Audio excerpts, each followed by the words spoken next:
जब आज़ान देने गया फजर की तो मस्जिद ही वहाँ पर नहीं थी। थोड़ी देर पहले मस्जिद से घर वापस आया था। 1 घंटे के बाद जब अजान देने गया फजर की तो मस्जिद ही अपनी जगह पर नहीं थी।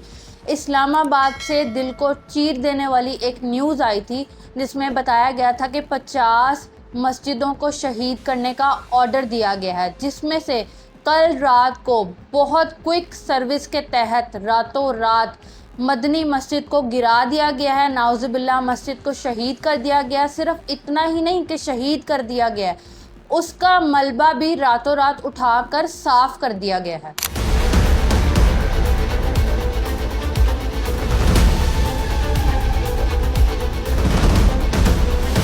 अस्सलाम वालेकुम व्यूअर्स, आप देख रहे हैं हमारा प्रोग्राम आज की नई बात और मैं हूं हिरा नदीम। अगर आप हमारे चैनल पर नए हैं तो हमारे चैनल सियासी मंजर को सब्सक्राइब कर लें, बेल आइकन को प्रेस कर दें ताकि हर न्यू इन्फॉर्मेशन और अपडेटेड वीडियो आप तक बर वक्त आती रहे। जैसा कि मैंने आपको अपनी एक प्रीवियस वीडियो में बताया था कि इस्लामाबाद में एक नोटिस जारी किया गया था जिसमें ये बोला था कि 50 मस्जिदों को शहीद किया जाए, डिमोलिश किया जाए, क्योंकि उनको इन्वायरमेंटल इशू है।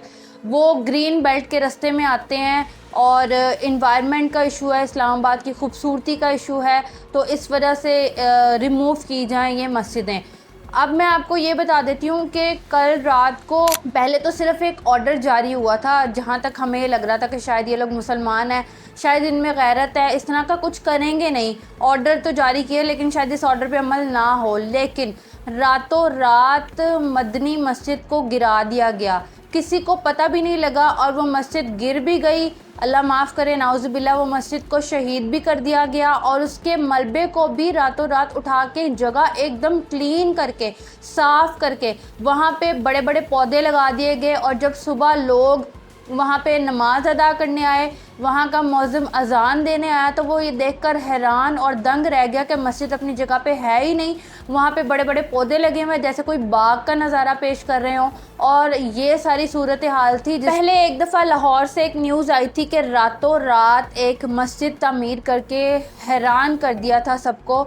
लाहौरियों ने रातों रात एक मस्जिद को तामीर कर लिया था। अब दूसरी न्यूज़ भी माशाल्लाह से पाकिस्तान से ही है, जिसमें ये बताया जा रहा है कि रातों रात मदनी मस्जिद को शहीद कर दिया गया। इस मस्जिद को शहीद करने की जो वजूहात बताई जा रही हैं वो मैं आपको सारी बताऊंगी इस वीडियो में। मैं आपसे डिटेल में ये चीज़ डिस्कस करूंगी कि इस मदनी मस्जिद को नाउज़ुबिल्लाह शहीद क्यों किया गया, गवर्नमेंट हमें क्या रीज़न्स दे रही है, ये सब कुछ मैं आपको इस वीडियो में बताऊंगी। तो वीडियो को एंड तक देखिएगा, वीडियो को स्किप मत कीजिएगा ताकि आपको सारी बात का अच्छे से पता चल सके और सारी हकीकत आपके सामने आ सके। रातों रात मदनी मस्जिद को नाउज़ुबिल्लाह जो शहीद किया गया, इसकी रीज़न ये बताई गई है कि ये इल्लीगल बनी हुई थी, ग्रीन बेल्ट पे बनी हुई थी, ये ग्रीन बेल्ट के रास्ते में आ रही थी, इल्लीगल ज़मीन पर ये मस्जिद बनी हुई थी। चलें ठीक है, मान लिया इल्लीगल ज़मीन पर मस्जिद बनी हुई थी, लेकिन आप ये तो देखें कि वो मस्जिद है, वहाँ पे अल्लाह की इबादत हो रही है, नमाज़ें अदा हो रही है, बच्चे कुरान पाक हिफ्ज़ कर रहे हैं, वहाँ पे इल्लीगल काम कौन सा हो रहा था? पहली बात तो ये कि वो मस्जिद इल्लीगल नहीं बनी हुई थी। इसकी सारी स्टोरी मैं आपको आगे बताऊंगी कि रियल में वो मस्जिद कब बनी थी, किसने बनाई थी और ये मस्जिद कितने साल पुरानी मस्जिद है। अब हम ये बात कर लेते हैं कि पाकिस्तान और बाहर के मुल्कों में भी ये न्यूज़ गई है, जैसे कि इंडिया में भी ये न्यूज़ गई है कि पाकिस्तानियों ने अपनी ही मस्जिद को शहीद कर दिया है। वहाँ पे मस्जिदें शहीद की जा रही हैं जो कि इस्लामी मुल्क है, ठीक है, इस्लामी जमहूरिया पाकिस्तान है, ये इस्लामी मुल्क है। 14 अगस्त के महीने में ही पाकिस्तान आज़ाद हुआ था और 14 अगस्त के महीने में ही नाउज़ुबिल्लाह ये ख़बर सामने आई है कि मस्जिदों को शहीद किया जा रहा है। पाकिस्तान का मतलब है ला इलाहा इल्लल्लाह मुहम्मदुर रसूलुल्लाह, पाक जगह। तो मस्जिद भी तो पाक जगह ही है ना। एक पाक जगह को आप हटा रहे हो, रिमूव कर रहे हो, अल्लाह माफ़ करे, डिमोलिश कर रहे हो, और आप रीज़न क्या बता रहे हो कि ये ग्रीन बेल्ट पे बनी हुई है। ओ भाई, ग्रीन बेल्ट तो ये अब आ रही है, मस्जिद तो पता नहीं कितने साल पुरानी है, मस्जिद तो पाकिस्तान बनने से भी पहले की है, तब तो ग्रीन बेल्ट का कोई नामो निशान ही नहीं था यहाँ पे। इंडिया से कुछ लोग हम पे हंस रहे हैं, बातें कर रहे हैं, ट्वीट कर रहे हैं, फेसबुक पे पोस्ट कर रहे हैं कि ये लोग तो कहते थे कि शुक्र है पाकिस्तान बन गया, हम यहाँ पे महफूज नहीं हैं, अपनी मस्जिदों की तो हिफाजत कर नहीं सकते, बाबरी मस्जिद की बातें करते थे बड़ी बड़ी ये लोग। अब हम इंसल्ट का बाइस बन गए हैं इस हरकत से कि हमने अपने ही मुल्क में रहकर अपनी ही मस्जिद को जो गिरा लिया है, उससे हम काफ़ी जलील हो चुके हैं दूसरों की नज़रों में। इंडिया के लोग हम पे हंस रहे हैं, वो तमाशा बना रहे हैं हमारा, हम खुद उनको मौका दे रहे हैं कि वो हम पे हंसें, क्योंकि हमने खुद ये जलील हरकतें की हैं। जब ये न्यूज़ फैलेगी तो ज़ाहिरी सी बात है हम इंसल्ट होंगे, दुनिया में तो हम जलील होंगे, लेकिन हम आखिरत में भी नहीं बख्शे जाएंगे ये हरकतें करके, ये काम करके। और अब आप वो बात सुने जिसको सुनने की मेरे में तो हिम्मत बिल्कुल भी नहीं है, कानों पे एतबार भी नहीं आता। इस लिस्ट में फैसल मस्जिद का नाम भी इंक्लूड है। फैसल मस्जिद जो इस्लामाबाद की खूबसूरती है, जो इस्लामाबाद की सबसे खूबसूरत मस्जिद है, जहाँ पे लोग जाते हैं और वापस आने का दिल नहीं करता, इतनी खूबसूरत मस्जिद है। अगर आप उस मस्जिद में गए हैं या आपने विज़िट किया है, बाहर के मुल्कों से लोग देखने आते हैं, वो सऊदी अरब का एक बहुत खूबसूरत तोहफ़ा है हमारे लिए, हम पाकिस्तानियों के लिए। आप सोचें कि उस मस्जिद को भी इस लिस्ट में इन्होंने डाला हुआ है। पता नहीं इनके होश किधर हैं, ये क्या करना चाह रहे हैं, या पता नहीं ये होश से सोच ही नहीं रहे कुछ कि हम क्या कर रहे हैं क्या नहीं कर रहे। बंदा 100 दफ़ा सोचता है कि वो एक आइकन है पाकिस्तान का, हम किस तरीके से उसको डिमोलिश कर सकते हैं, डिमोलिश करने का सोच भी कैसे सकते हैं। मैं आपको एक चीज़ क्लियर कर दूं, पहले ये बोला गया था कि ये वो वाली फैसल मस्जिद नहीं है, ये कोई और फैसल मस्जिद है, लेकिन इस चीज़ की कंफर्मेशन तब मिली जब फैसल मस्जिद के इमाम ज़ियाउर रहमान को कॉल गई, फ़ोन किया गया कि ये फैसल मस्जिद को गिराना था, अभी तक गिराई क्यों नहीं गई।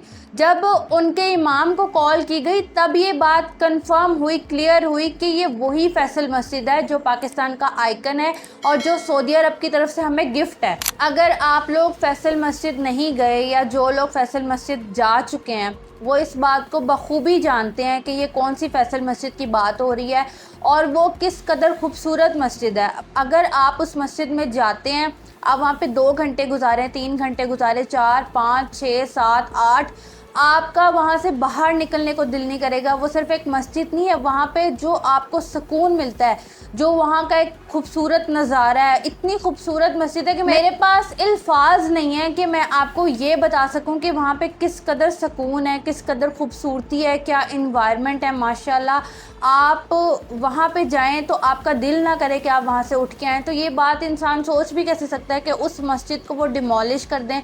मुझे तो जब से इस न्यूज़ का पता चला था तब से मैं अपनी फीलिंग्स भी एक्सप्रेस नहीं कर सकती कि मैं क्या गुजर रही है दिल पे ये सोच के कि खुदा ना खास्ता अल्लाह ना करे ये उस मस्जिद को ना डिमोलिश कर दें। जब ये न्यूज़ पाकिस्तान से बाहर जाएगी, सऊदीया में जाएगी और उनको पता चलेगा कि फैसल मस्जिद को गिराया जा रहा है, उसको डिमोलिश किया जा रहा है, जो कि सऊदी अरब ने करोड़ों रुपया लगाकर, इतने अरबों रुपए लगाकर वो मस्जिद पाकिस्तान को बना के दी as a gift. Shah Faisal के कहने पर, उनके नाम पर बनाई गई है। ये पाकिस्तान को एक बहुत अजीम तोहफ़ा है सऊदी अरब की तरफ से। जब ये बात बाहर जाएगी तो हमारी क्या इमेज रह जाएगी, पाकिस्तान की क्या इमेज क्रिएट होगी कि हम क्या कर रहे हैं, रातों रात मस्जिदें गिरा रहे हैं और ये सारा कुछ हम कर रहे हैं। ये शर्म की बात हमारे अपने मुल्क वालों के लिए भी है, दूसरों के सामने भी है, और हम सबसे ज़्यादा जो रुसवा और जलील होंगे ना वो अल्लाह और रसूल के आगे होंगे। हम किसी भी तरीके से जवाब देने के काबिल नहीं रहेंगे अपनी इन हरकतों के बाद, क्योंकि ये एक एक्सट्रीम लेवल पे चला गया काम कि हम मस्जिदें गिराना शुरू हो गए हैं। गैरत मर गई है, शर्म मर गई है, खौफ खुदा ही ख़त्म हो गया। अब मैं आपको बताती हूँ कि इन्होंने ये दावा किया है कि ये मस्जिद गैर कानूनी जगह पे बनी हुई है। बिल्कुल गलत, बिल्कुल झूठ। अब मैं आपको इसकी डिटेल बताती हूँ। ये मस्जिद पाकिस्तान बनने से भी पहले की है, पाकिस्तान बनने से पहले की है ये मस्जिद। जब इस्लामाबाद का कोई नामो निशान भी नहीं था तब ये वहाँ पर एक गाँव था और गाँव के लोगों ने कच्ची मस्जिद खड़ी की थी अपने लिए, नमाज़ पढ़ने के लिए, कुरान पढ़ने के लिए। उन्होंने ये एक कच्ची मस्जिद को तामीर किया था अपनी सहूलत के लिए। उसके बाद 1980 की बात है, ज़ियाउल हक का दौर था। फिर उसके बाद ज़ियाउल हक ने इस मस्जिद को तामीर करवाया था। इस मस्जिद को उन्होंने मदनी मस्जिद बनाया था, प्रॉपर कंस्ट्रक्ट करवाया था, क्योंकि वो ख़ुद वहाँ पे नमाज़ पढ़ते थे। ज़ाहिर सी बात है उनके अंदर दीन था, उनके अंदर खौफ खुदा था। उन्होंने देखा कि भाई मेन रोड पे ये मस्जिद बनी हुई है, वहाँ पे लोग आते हैं, रुकते हैं, नमाज़ पढ़ते हैं, तो इस मस्जिद को सही से प्रॉपर तामीर कर देना चाहिए ताकि लोगों के लिए आसानी हो। तो ज़ियाउल हक ने ये मस्जिद बनवाई थी, तब तो ग्रीन बेल्ट का कोई नामो निशान ही नहीं था। आप रीज़न क्या पेश कर रहे हैं कि ग्रीन बेल्ट के रास्ते में ये मस्जिद आ रही है। अब आप मुझे ये बताएं कि ग्रीन बेल्ट का और इस मस्जिद का क्या लेना देना था 1980 में। ये मस्जिद एक सदर के कहने पे बनी थी, रीबिल्ट हुई थी और ये औकाफ के अंडर थी। इसकी सारी वर्किंग, हर चीज़ प्रॉपर थी। जो मदरसे में उस्तादजा पढ़ा रहे थे उनको प्रॉपर सैलरीज दी जाती थी, हर चीज़ एक्यूरेसी के साथ चल रही थी। आप लोगों ने इसको इलीगल बोल के रातों रात गिरा दिया, नाउजुबिल्ला, रातों रात आपने इसको शहीद कर दिया और मलबा भी उठा दिया। इतनी स्पीड है आपकी। हुकूमत के कुछ रूल्स एंड रेगुलेशंस हैं इस्लामाबाद को लेकर, जिसमें यह चीज़ क्लियरली वाज़िया की गई है कि इस्लामाबाद में कोई मस्जिद नहीं बनेगी। अब इस पे जो अवाम है उनका जो रिएक्शन है वो बिल्कुल सही है। ज़ाहिर सी बात है, हम मुसलमान हैं, हम कोई काफिर तो है नहीं। नमाज हमने पढ़नी है, ज़रूरत है मस्जिद की, बच्चों ने कुरान पाक हिफ्ज़ करना है, अजान होनी है, मस्जिद की ज़रूरत तो हर जगह पे है। तो ऐसा कैसे पॉसिबल हो सकता है कि इस्लामाबाद में एक भी मस्जिद ना हो। हुकूमत की ज़िम्मेदारी है कि वो मस्जिदें बना कर दे। जिस जगह पे मस्जिद की ज़रूरत है, लोग दरख्वास्त देते हैं, उनको मस्जिदें बना कर दें। लेकिन आप तो बनी बनाई मस्जिदें ही गिराना शुरू हो गए। ऊपर से लॉजिक क्या देना है कि इतनी मस्जिदों की ज़रूरत क्या है। आप लोगों ने थोड़ा बहुत इस्लाम पढ़ा है या आपको पता है कि इस्लाम क्या होता है। हर मोहल्ले में मस्जिद की ज़रूरत है, हर मोहल्ले में एक मस्जिद होनी चाहिए, ये फरमान है। अगर आप ये भूल गए हैं तो जाके इसको रीड आउट कर लें, देख लें थोड़ा सा। अब ये लोग बात करते हैं ग्रीन बेल्ट की। तो ग्रीन बेल्ट पे जो हया टावर बना हुआ है, इतना ज़्यादा बड़ा टावर है, इतनी ज़्यादा मंजिलों पर मुश्तमिल है वो टावर। आपको ग्रीन बेल्ट उस टावर के बारे में याद नहीं आ रही, या वो आपकी इस्लामाबाद की ग्रीनरी और आपकी इस्लामाबाद की खूबसूरती को वो ख़राब नहीं कर रहा। अब मैं आपको जो बात बताने लगी हूँ ना, वो आप लोग ना शॉक हो जाएंगे, चौंक जाएंगे वो बात सुन के कि ये लोग रीज़न क्या दे रहे हैं मस्जिदें गिराने की। अगर तो कोई टावर बना हुआ है ना, ठीक है, वो इस्लामाबाद की खूबसूरती है, वो इस्लामाबाद की ग्रीन बेल्ट को किसी भी तरीके से हिट नहीं करता, वो ब्यूटी में ऐड होता है। लेकिन ये जो मस्जिदें हैं, इनसे इस्लामाबाद की खूबसूरती ख़राब होती है, ये ग्रीन बेल्ट के रास्ते में आती हैं, इस वजह से इनको रिमूव किया जा रहा है। ये जो मदनी मस्जिद इन्होंने गिराई है, इसके लिए लोगों ने बहुत ज़्यादा, अवाम ने आवाज़ उठाई है, इस चीज़ के लिए बहुत गम और गुस्सा पाया गया अवाम के अंदर, और लोग घरों से बाहर निकल आए हैं। ख़ास तौर पे मौलवी हजरात बहुत ज़्यादा उन्होंने इस बात की मजम्मत की है। और न्यूज़ तो यही आई है, सुनने में तो यही आ रहा है कि 48 आवर्स का टाइम दिया गया है और कहा गया है कि दोबारा उसी जगह पे जहां से मस्जिद को डिमोलिश किया है, उसी जगह पे 48 घंटे के अंदर अंदर मस्जिद की कंस्ट्रक्शन स्टार्ट हो जानी चाहिए। अब ये देखना है कि ये लोग क्या करते हैं, मस्जिद को दोबारा तामीर करते हैं या नहीं करते, या फिर नाउजुबिल्ला दोबारा से कोई मस्जिद गिर जाएगी, अब ये नहीं पता। अब जैसे ही कोई नेक्स्ट न्यूज़ आएगी मैं ज़रूर आप लोगों के साथ शेयर करूंगी। अगर आपको ये वीडियो अच्छी लगी हो और आपको ये वीडियो इन्फॉर्मेटिव लगी हो तो हमें कमेंट में ज़रूर बताइएगा, और मेरी इस बात से आप लोग इत्तफाक करते हैं या नहीं करते, इसका इजहार भी कमेंट बॉक्स में ज़रूर कीजिएगा। वीडियो को लाइक करें, शेयर करें और हमारे चैनल सियासी मंजर को सब्सक्राइब करें। मिलते हैं नेक्स्ट वीडियो में, तब तक रखिएगा अपना बहुत सारा ख्याल, मुझे दुआ में याद रखिएगा। अल्लाह हाफ़िज़।